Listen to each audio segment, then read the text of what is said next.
Hello friends, સ્વાગત છે તમારું અમારી આ યુટ્યુબ ચેનલમાં। આજે અમારે બનાવવાના છે ભૂંગળા બટેકા। તો એના માટે મેં આ બટાકા ધોઈને લીધેલા છે।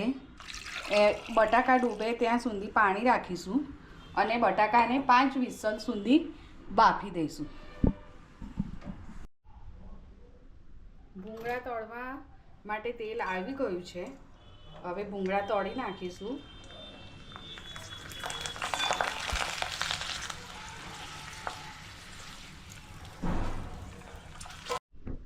બટાકા ભૂંગળા બનાવવા માટે બટાકાને કોટિંગ કરીશું। પહેલાં તેમાં 2 ચમચી જેટલું તેલ લઈશું।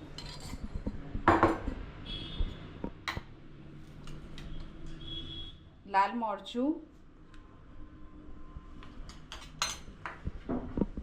થોડું મીઠું એડ કરીશું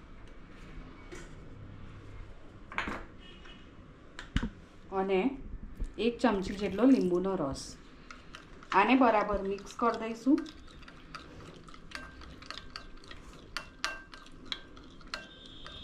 હવે આમાં બટાકા એડ કરી દઈશું।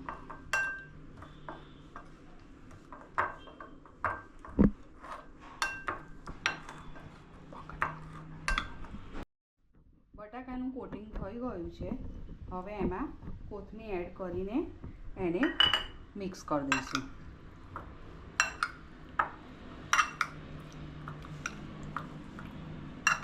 હવે આ બટાકાને થોડીવાર સાઈડમાં મૂકી દઈશું અને એના માટે લસણની ચટણી બનાવીશું।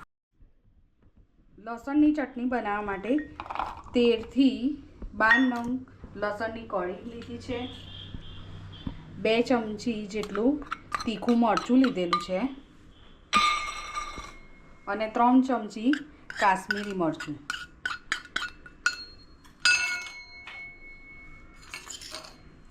ધાણા જીરું પાવડર 1 ચમચી લીધું છે અને મીઠું 1/2 ચમચી સંચર પાવડર। થોડું પાણી ઉમેરીને એને મિક્સરમાં ક્રશ કરી દઈશું। લસણની ચટણી બનાવી દીધી છે। હવે આ ચટણીને 3 ચમચા તેલ લીધેલું છે, આ ચટણી એડ કરી દઈશું।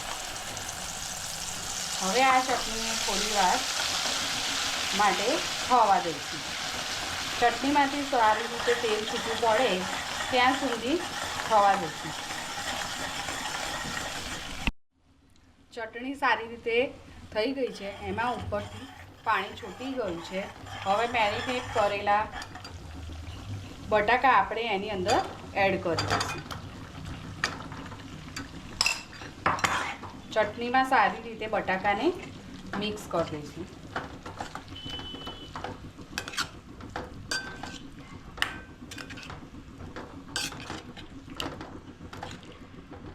બટાકા સરસ તૈયાર થઈ ગયા છે।